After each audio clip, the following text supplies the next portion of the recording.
Now I'd like to introduce our guest, Robert Kaplan. He's the author of 16 books on foreign affairs.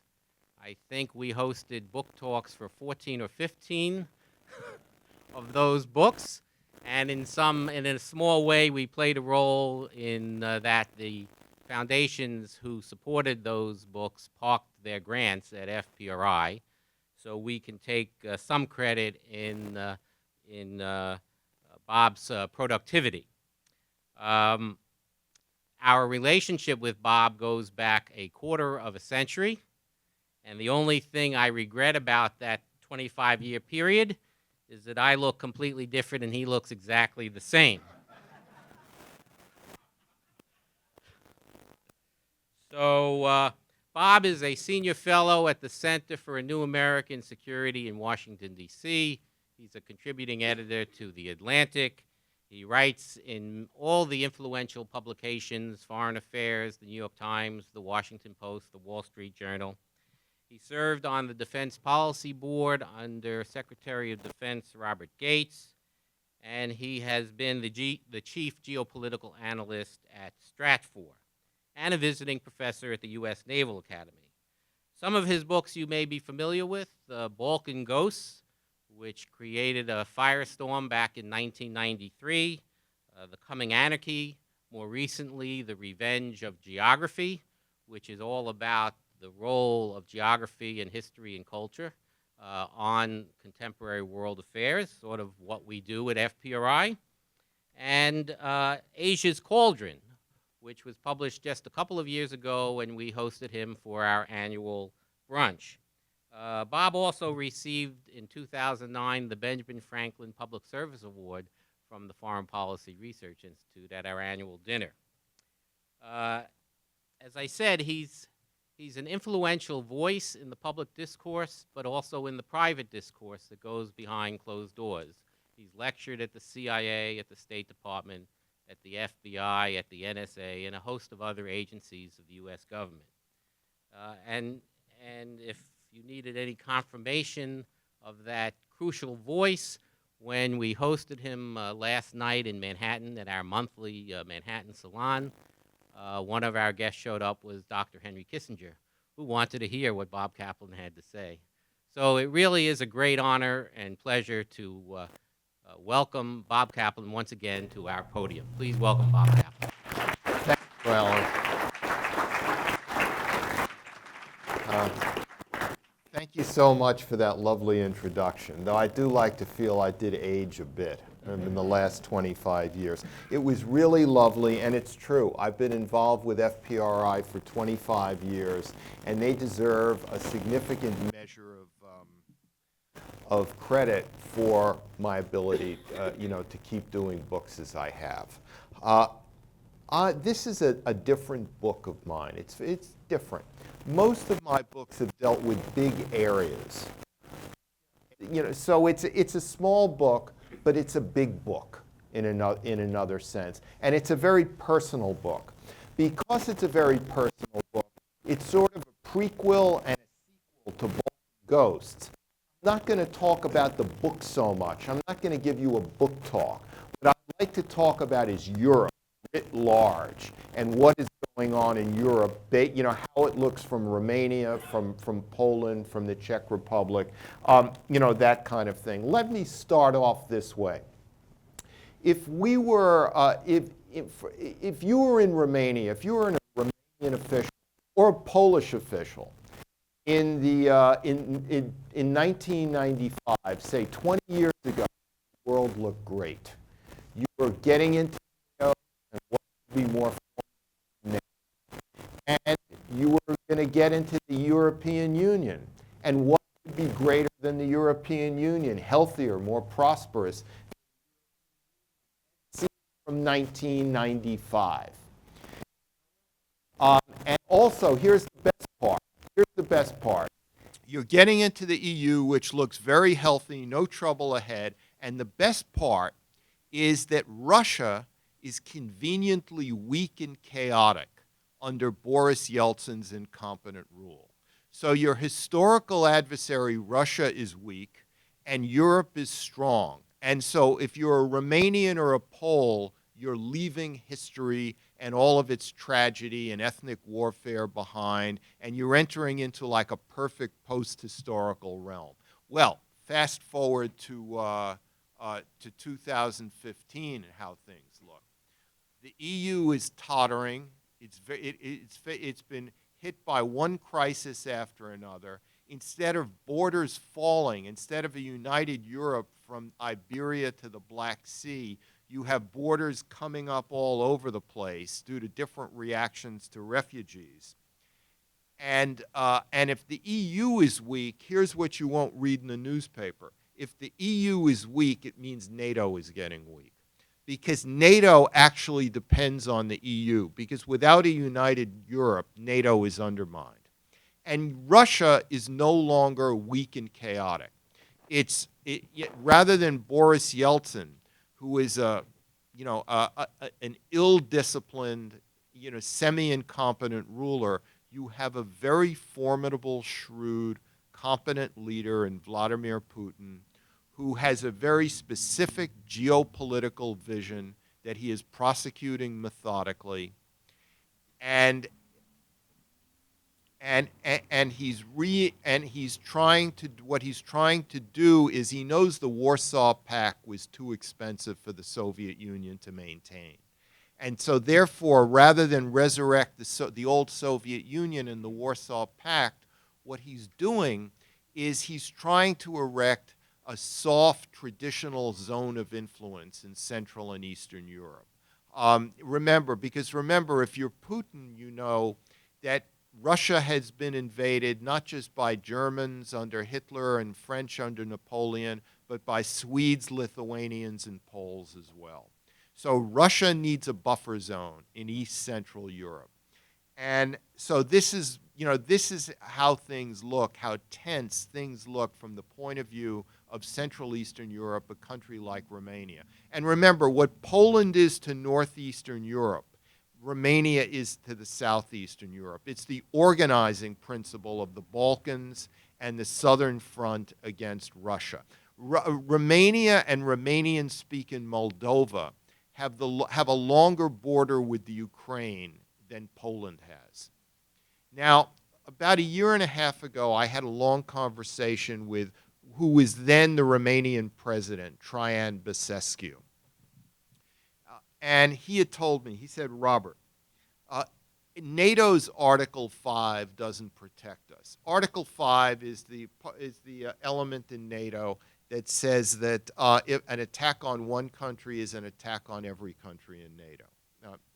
And he said Article 5 doesn't protect us because Putin will not invade with troops. And he won't even invade the Baltic countries in troops. What he's doing is a more traditional, old-fashioned Tsarist form of imperialism, which is in postmodern, early 21st century times, it's imperialism by a pharaonic network of natural gas pipelines to hook Central and Eastern Europe into a dependency on Russia.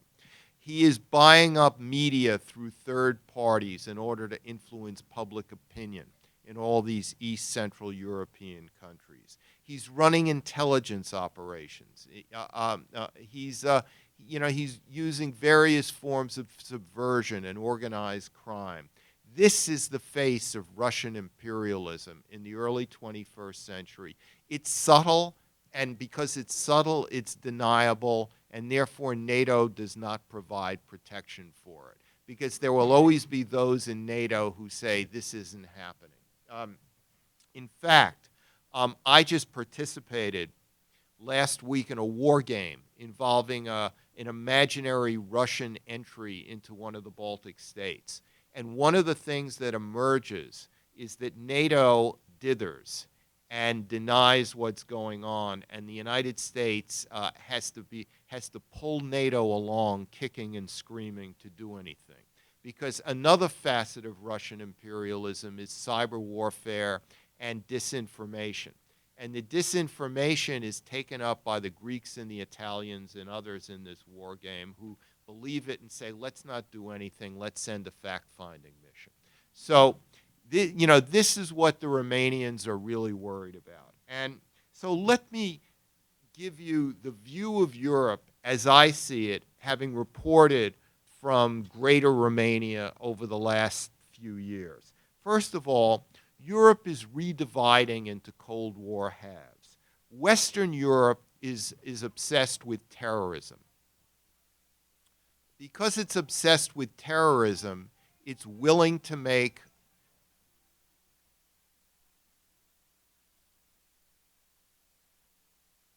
because it's obsessed with terrorism, it's willing to make concessions with Russia.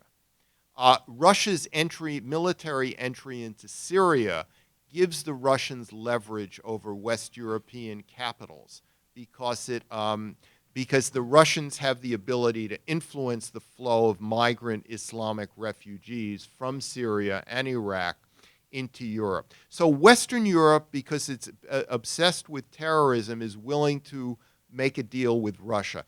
Eastern Europe, because of its location, is still obsessed with Russia's aggression in Ukraine and in Crimea.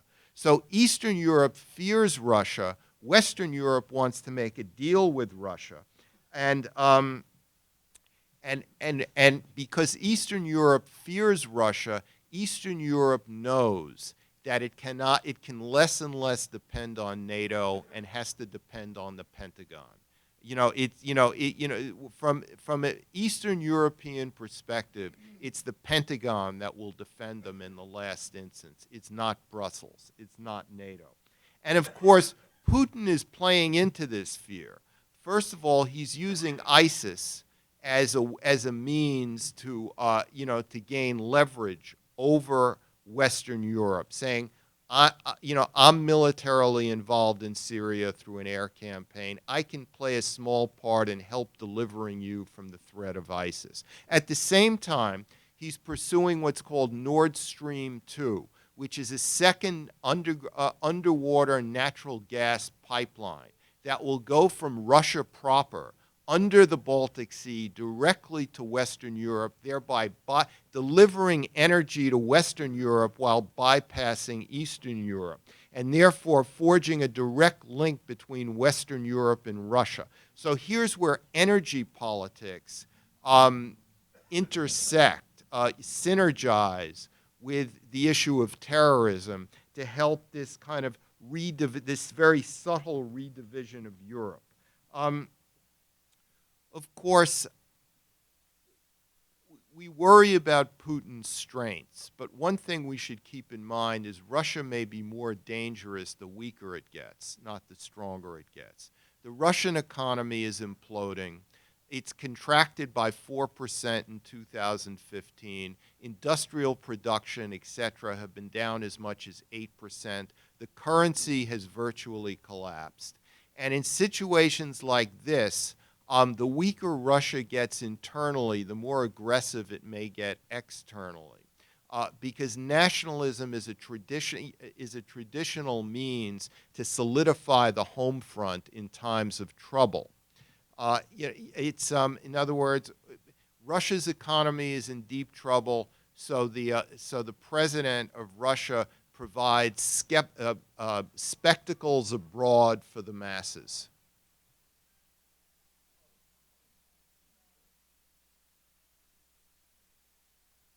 Now, this brings me to the founder of FPRI back in the 1950s, Robert Strauss Hupé, who published a book called Protracted War. It was on protracted war. And what he said is that war is the normal condition, or rather conflict.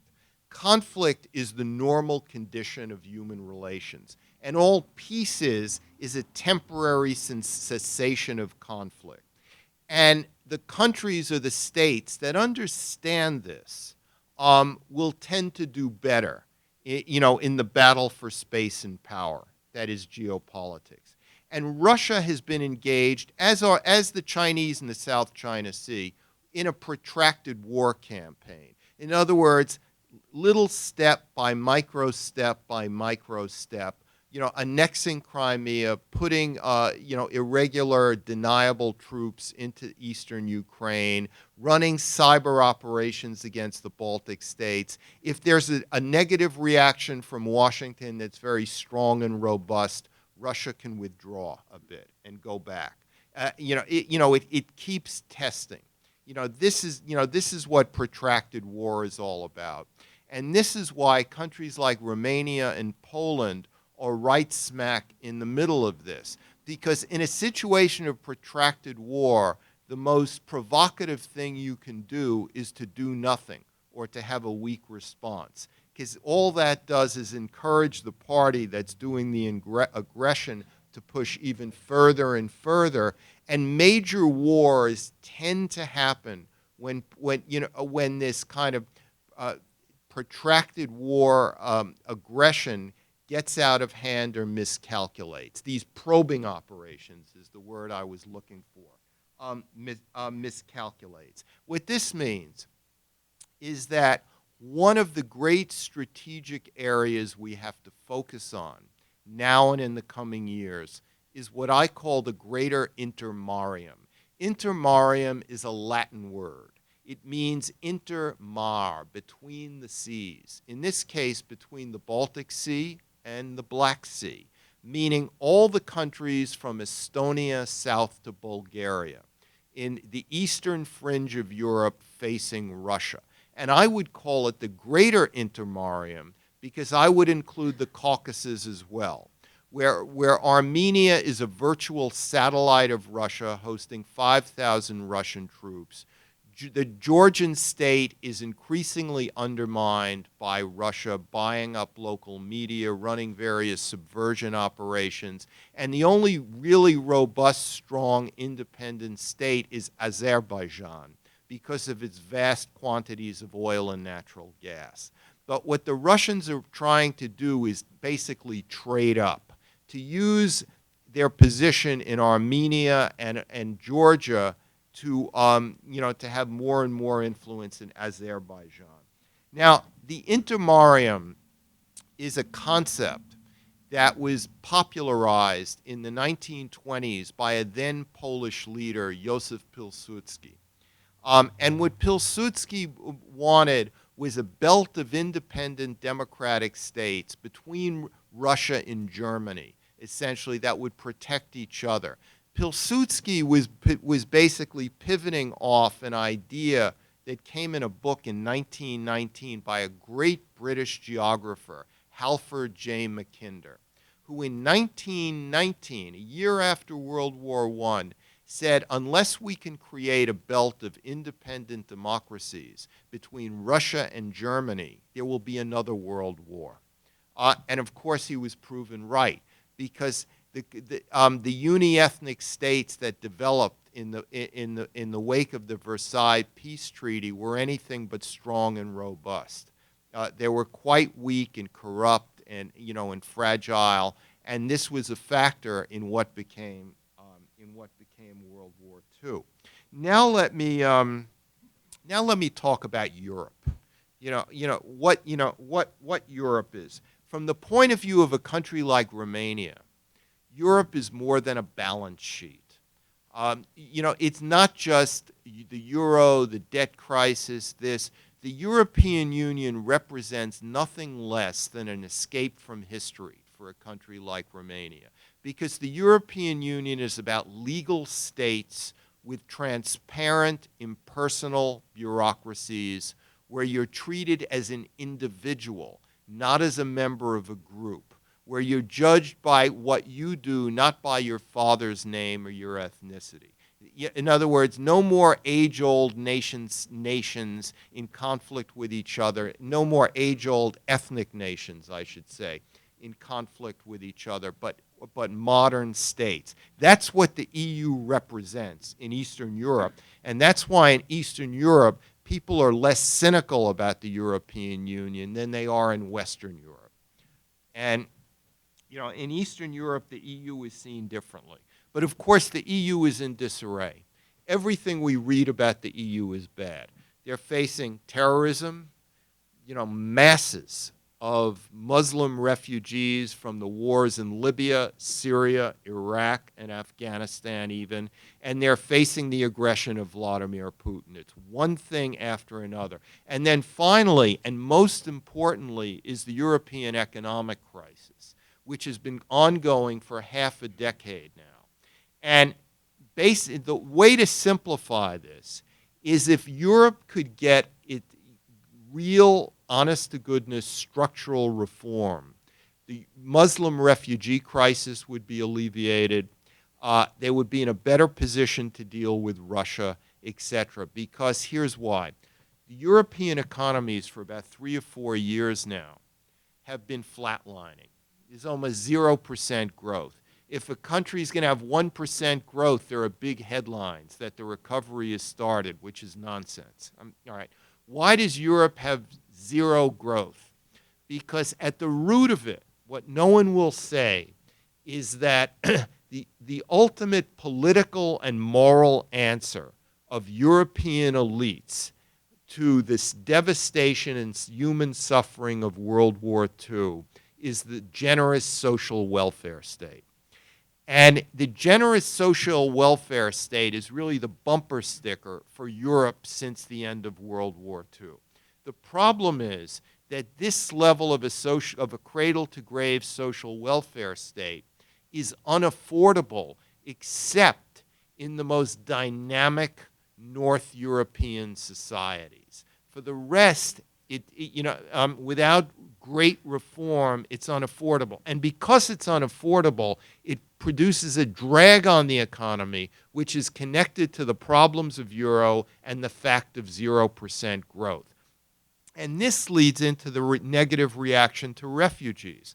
Because economies growing at 0% growth, their populations are not going to want to admit poor Muslims. Economies growing at 4% growth may have a very different attitude because the whole public mood would be different. So it's all about reforming the welfare state. But European politicians, and this is one thing that Henry Kissinger told me last night. He said to me, look, what defines Europe today is that its leaders cannot ask for sacrifices from their own people. That there is no ulterior essence to these countries. Nothing to struggle for. It's all about the good life, the easy life, and the politicians are there to maintain it. There's no greater good to struggle for. It's very mechanical almost. They're overseers of economies, and that's it. And because they can't ask their populations to struggle, they can't make the genuine reforms necessary. European leaders know what the problem is. They have some idea how to solve it, but they just can't quite summon the political will to do it. And therefore, you have borders being erected against refugees. You have an inability to raise defense budgets to deal with the challenge from Russia.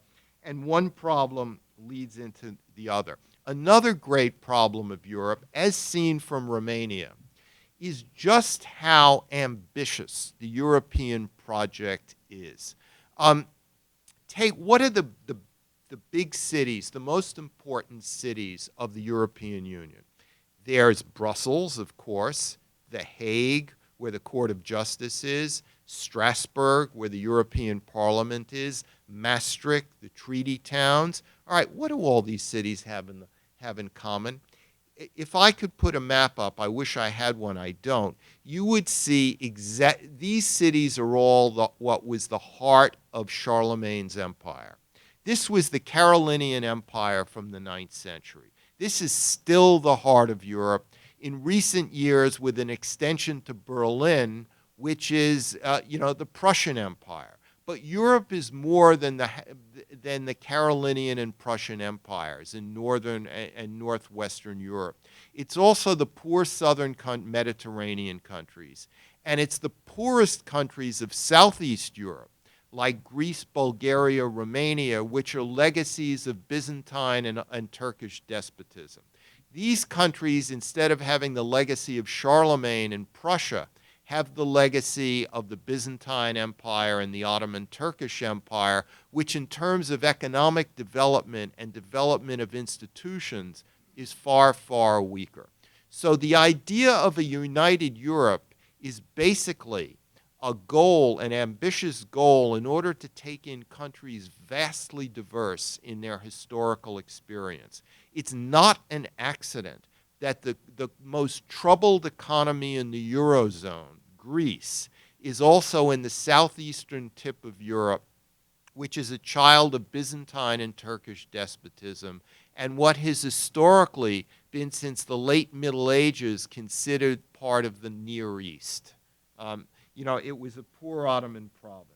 So Europe is too ambitious. Now, France is the pivot state of Europe. France is both part of Northern Europe, Charlemagne's empire, all of that, but it is also has a perch on the Mediterranean. France is really along with Germany, the institutional strength of Europe, even though France's economy is almost as bad as Italy's at the moment. So whichever way France goes will make will be a real determining factor in Europe. Think of it this way. Europe is fracturing from within, even though it's dissolving from without. It's fracturing from within because all these because the border-free Schengen zone is under threat. It's under siege, as even Swedes erect borders with Denmark, and Hungary erects a border with Croatia, all about keeping refugees out. So it's fracturing from within, but it's also dissolving from without. Now, what do I mean by that? One of the reasons that goes unstated and unadmitted for all the happy decades of Europe, from the late 1940s till about 2008, you know, the decades when Europe was elegant, the good life, and delightfully dull and uninteresting from a foreign policy or political perspective. What was one of the generators of that? Europe's separation from both Russia, the Soviet Union, Russia, and from the Middle East. The Soviet Union, yes, it was a threat to Europe throughout the Cold War and after, but it was a threat that was contained by the United States. And because the United States defended Europe strategically, Europe was free to spend all its money on social welfare states. And so the Soviet Union collapsed, but then you had 10 years of Boris Yeltsin's chaotic rule where Russia was still not a threat, though for different reasons. But in the era of Putin, Russia is back as an aggressive threat in Europe. So there's no more separation between Europe and Russia. As far as the Middle East is concerned, one of the generators of those happy decades was the fact that, that the Middle East was locked up in a totalitarian straitjacket with prison wardens like Saddam Hussein in Iraq, Muammar Gaddafi in Libya, and the Assad family in Syria, who kept their people locked up. They could not leave the countries, and so there was no threat to Europe. But what's happened is those states have collapsed. And having collapsed, there's now a mass rush of refugees into Europe. So Russia is reuniting with Europe is reuniting with Russia and the Middle East. There was a great French geographer in the late 1940s and early 1950s, Fernand Braudel, who wrote that Europe's natural southern border is not the Mediterranean, it's the Sahara Desert.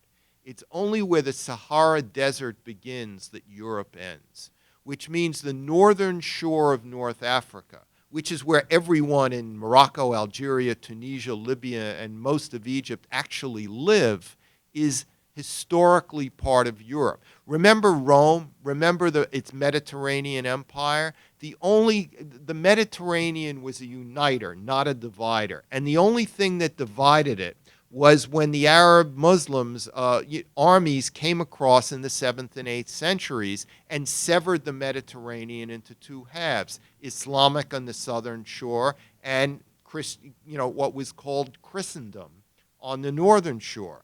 But now For the first time since the 7th and 8th centuries, we're seeing a reuniting of Europe. And so, this is another problem. As for the Balkans are back to being what they always were, a natural zone of human migration from the Near East into Europe. The Slavs came through the Balkans in the 6th century. Muslim refugees are coming through the Balkans now.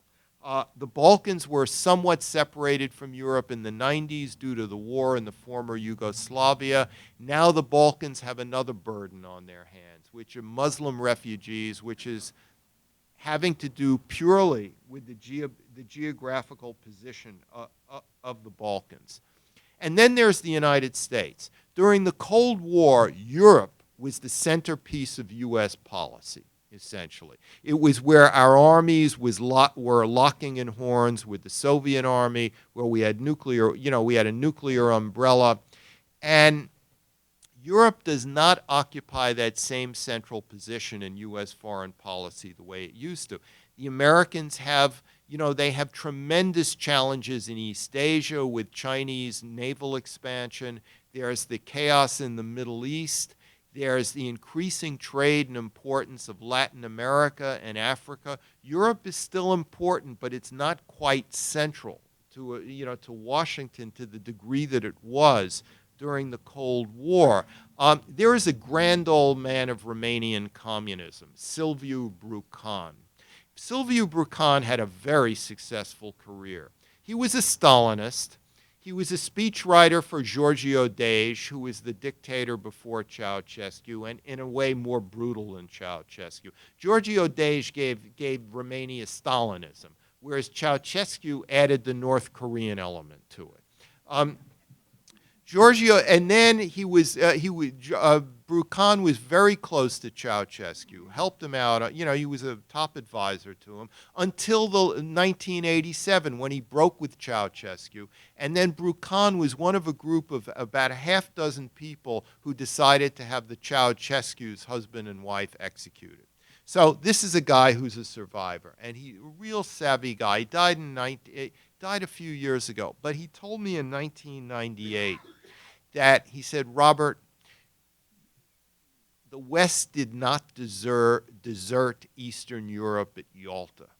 That didn't happen. The West deserted Eastern Europe at Munich in 1938, 7 years earlier, because Chamberlain's appeasement of Hitler had geopolitical effects. It basically signaled that the West was not concerned with East Central Europe. And that's when the West deserted us, essentially. And he said, don't desert us again. This is kind of what I see now as like a gradual slow motion desertion, which can be reversed at any time, and maybe, but we'll just have to see. Let me close up with this. The Middle East, after 100 years, has still not found an answer to the Ottoman Turkish Empire. And the question is, does the European Union constitute a permanent solution, or a permanent replacement, rather, to the Austrian Habsburg Empire? The Austrian Habsburg Empire sprawled clean across Central and Eastern Europe from the Swiss Alps to the Black Sea.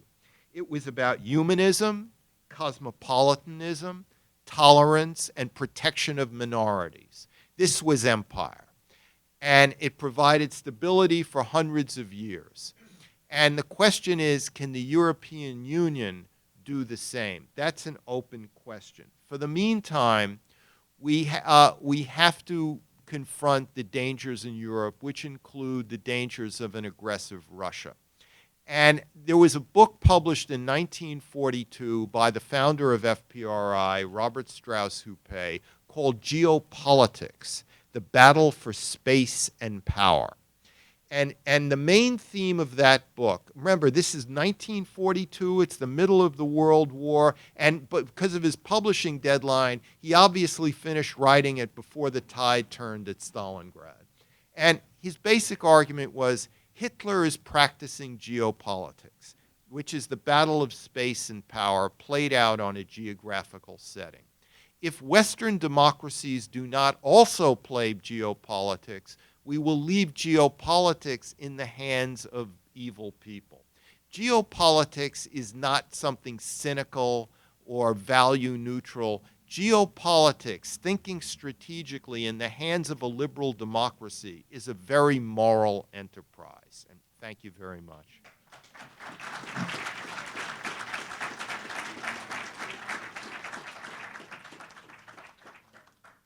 Thank you very much, Bob, for a magnificent talk and some nice remarks about Robert Strauss Hupé. It would seem that Europe is in a perfect storm, and the world has its own perfect storm separate from that of Europe. So on that happy basis, we'll open it up for questions. Frank Yanni. First, my apologies for my telephone.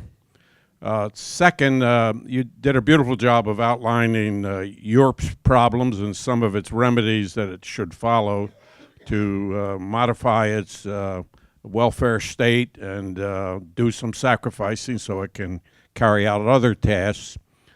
I assume you don't think any of those lessons apply to the United States, so I won't ask you what you would prescribe for the United States.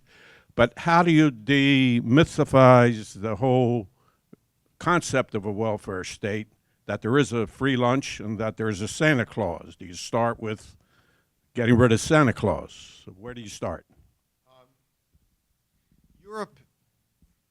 Europe will always have a welfare state. It will always have a social welfare state. Excuse me? Oh. Yeah. Europe will always have a social welfare state. It's a different philosophy of capitalism than in the United States. I'm not asking for the abolition of the welfare state. I would think that would lead to even greater social chaos. What I'm suggesting is, and European leaders know this, is they have to pare it down. And they have to get the government out of business to a greater extent than it is.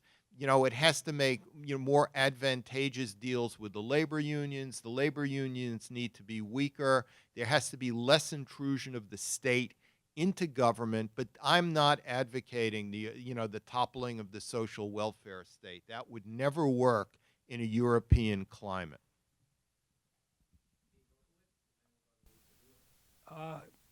With all the problems that Europe's now having, which you listed, what's going to be the effect of if the United Kingdom breaks out and leaves the European Union, as seems to be happening or likely to happen? That's a great question. If the United Kingdom were to leave Europe, its effect would not only be economic, it would be deeply symbolic and psychological. At an media-driven age, symbolism and psychology matter a lot. And it would basically be a vote of no confidence in the EU from one of the EU's richest members, from a government, the Cameron government, which has managed the British economy extremely well over the last few years. I mean, the Cameron government may get an F in terms of inspiration, but it gets an A in terms of professional management of the economy. So were the Cameron government to leave Europe, that would be a very negative thing indeed. Let me just say that all the news is about the presidential campaign and about ISIS and all of this, but in my opinion, the biggest danger out there is the collapse of Europe, because with a collapsed Europe, the West, as it is conceived, would be reduced to an island in North America.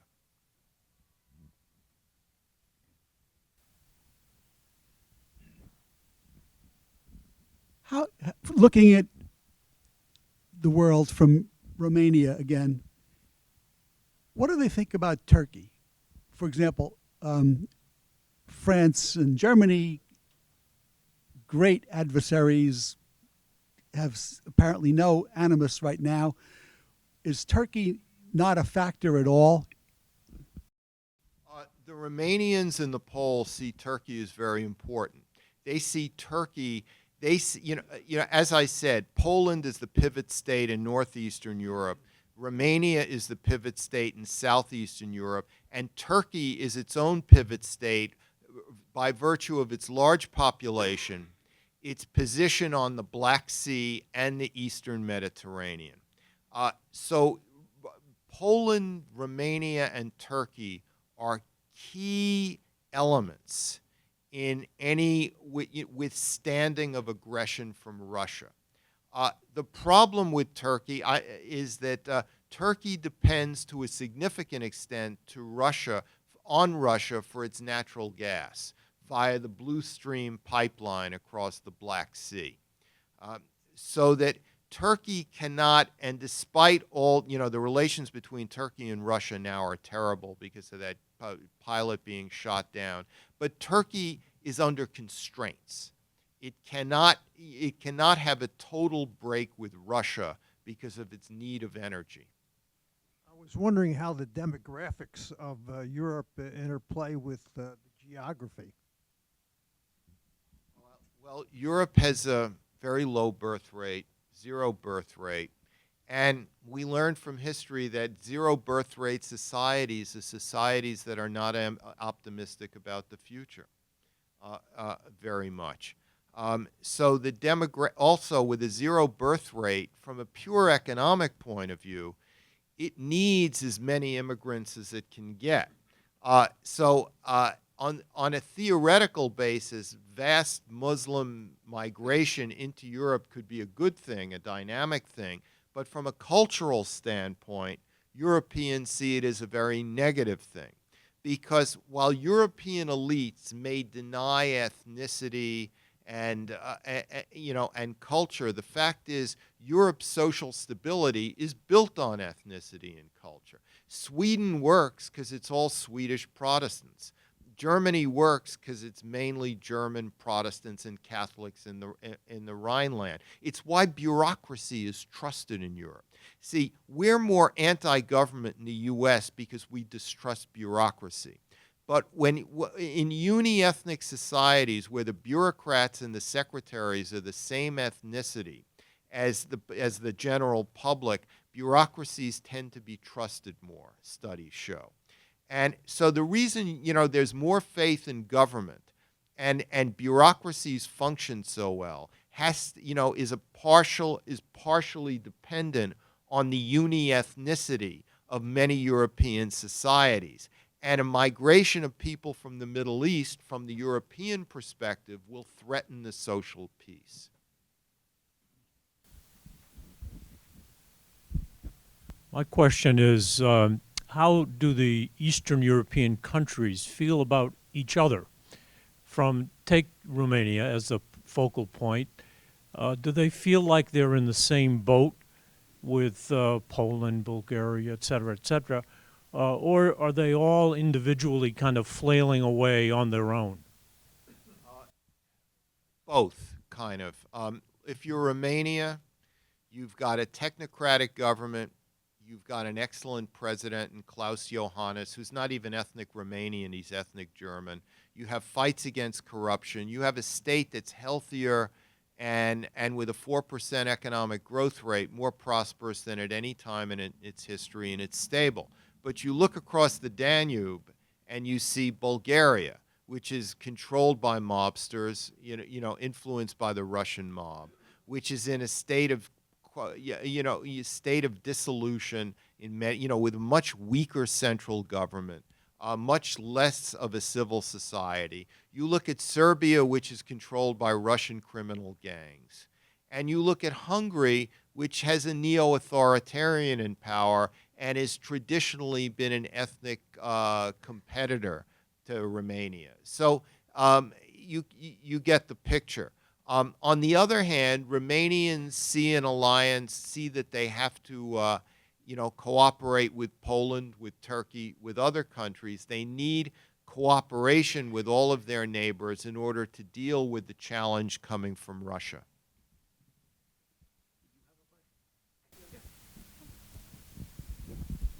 You mentioned that in Europe there is zero economic growth because the European countries are not willing to accept refugees, but Germany does accept refugees. Do you think that Germany is sacrificing the population to accept them, or do you think that they are imposed by Angela to accept them? Yes. Well, no, I said because they have 0% growth, they are less willing to be generous to refugees. That a society with, say, 4% growth would be more generous because the whole social mood would be different. Look, Angela Merkel works under extreme restraints and constraints. On the one hand, she doesn't want Germans to have to retire at 70 so Greeks can retire at 50. On the other hand, she needs countries like Greece in the Eurozone to be a market for German products, because Germany is to Europe what China is to the world, the export engine.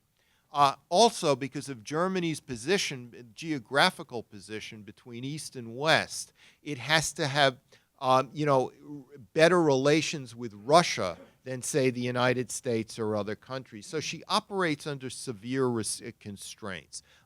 On the refugees, she was making a human rights argument that she tried to combine with a self-interest argument. Is, we need more people, and these are young, dynamic people. This is a good thing to do morally, and it'll also help us in the long run. But she misjudged the popular mood, it seems.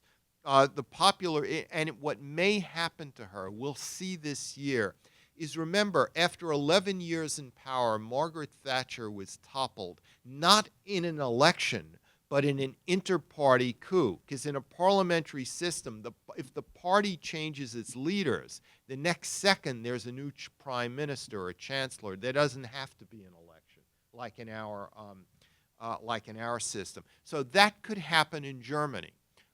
Also, look, however frustrated you may be or people may be with Angela Merkel, what may replace her could be worse. Because if Germany were to turn nationalistic, a number of things could happen. Another thing about Merkel, she cannot lead Europe into the degree that Frederick the Great or Bismarck led Europe, nor would she want to. And this is substantially because of the legacy of Nazism. She has to lead obliquely, so to speak, in a very subtle way.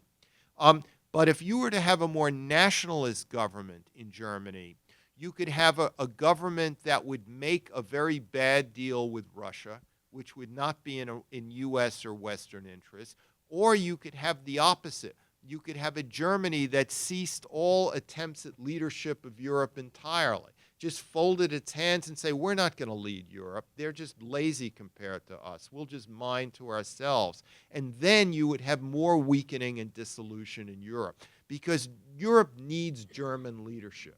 It does.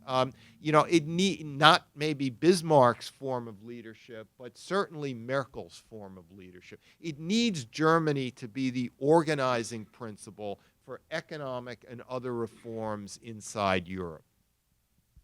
The weather in the United States moves from west to east. Political thinking seems to move from east to west. The social welfare state mentality is entering the United States. Our Navy is a fraction of what it was. Our military is down. Could you comment on the United States in this mishmash? Our Navy is not a fraction of what it was. We have 287 warships on the high seas. Our Navy is, and though it's smaller than in the Reagan era, the ships pack far, far more firepower due to technological innovations. Our Navy could be larger, may actually get a little bit larger, but our Navy is still very predominant. I don't worry about our Navy, so much. What I worry about is a United States that ceases to lead in the world, because the degree of stability we have in the world, in other words, there's no warfare between China and Japan, there's no warfare between China and India, There's no warfare open warfare between Iran and the Gulf countries and Saudi Arabia. There's a proxy war, but there's no major interstate war, is largely because of the suppression power of the U.S. Navy and Air Force and the diplomatic and economic leadership of the United States. We need to maintain that.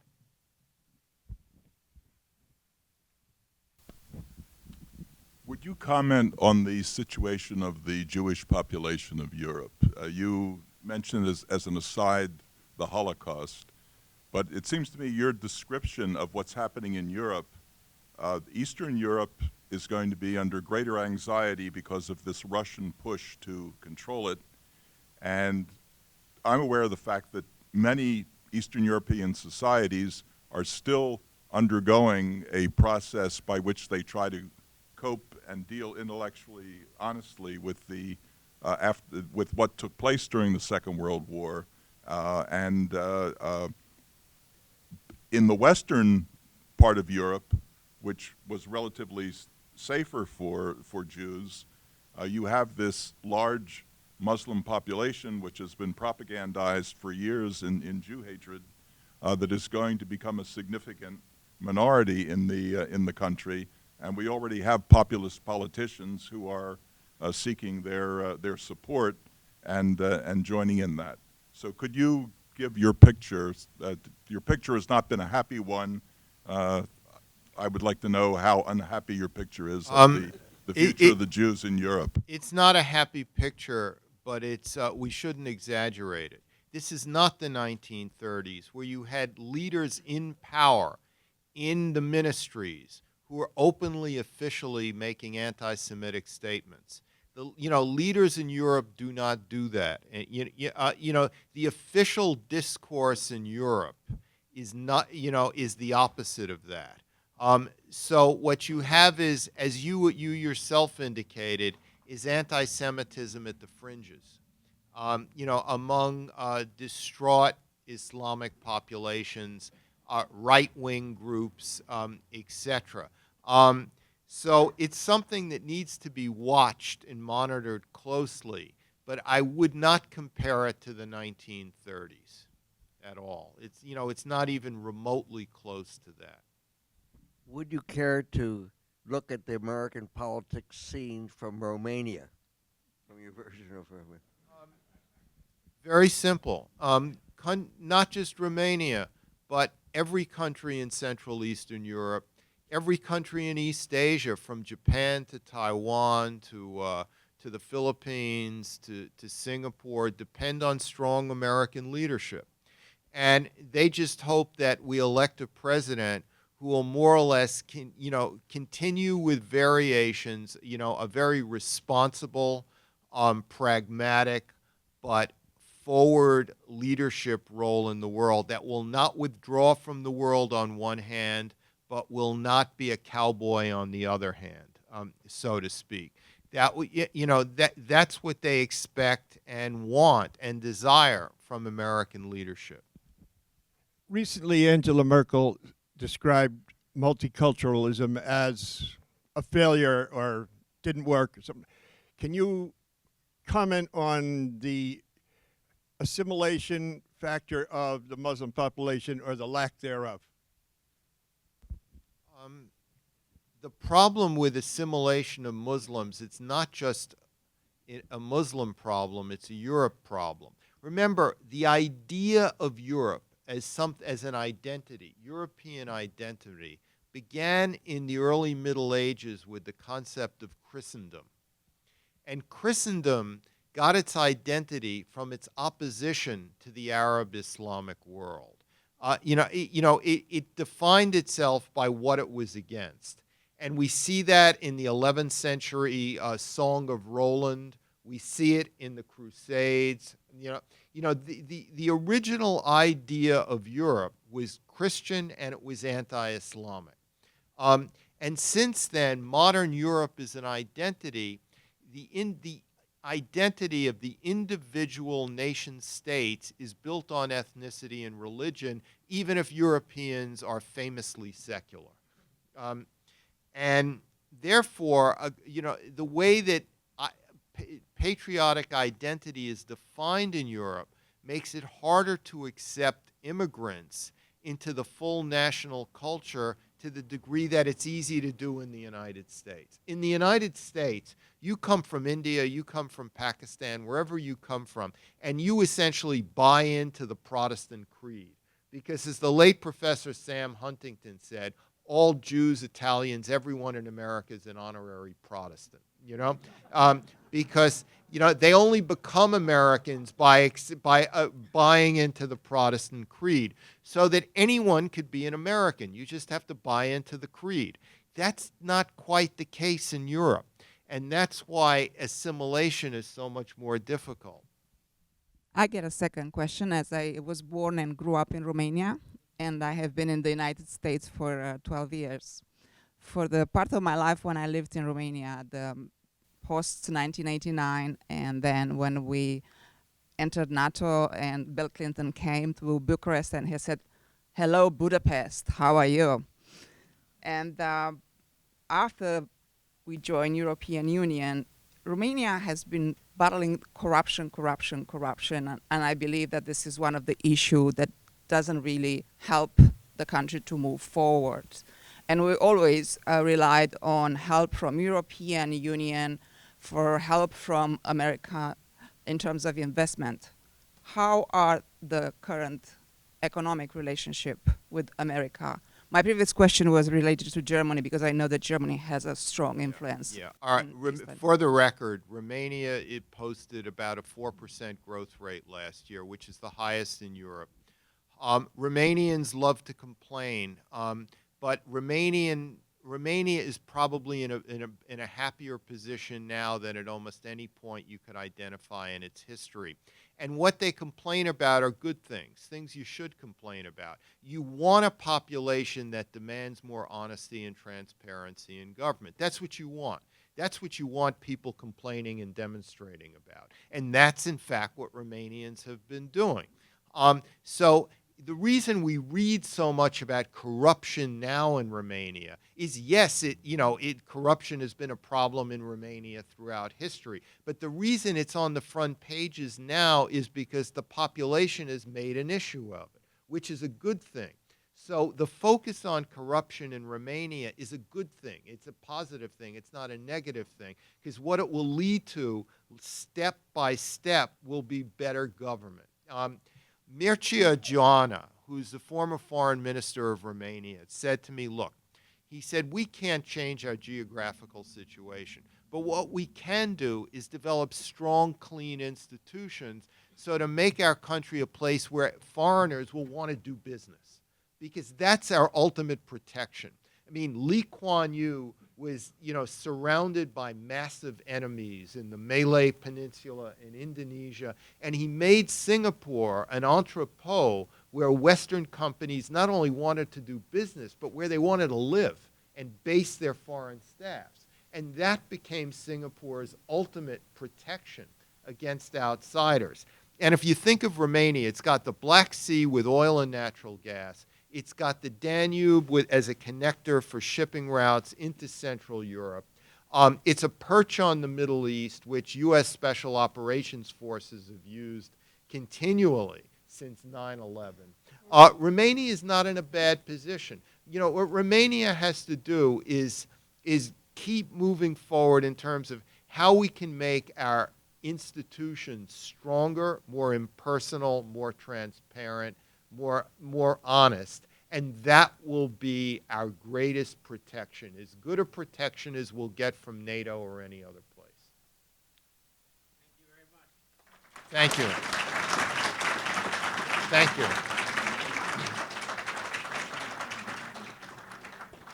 Thank you very much, Bob. That was 3 talks for the price of one. You had Romania, Europe, Russia, delivered in Kissingerian fashion, only without the accent. So I thank you, Bob. I thank you, Bob. I thank all of you for joining us. Books are on sale outside the doorway. Thank you.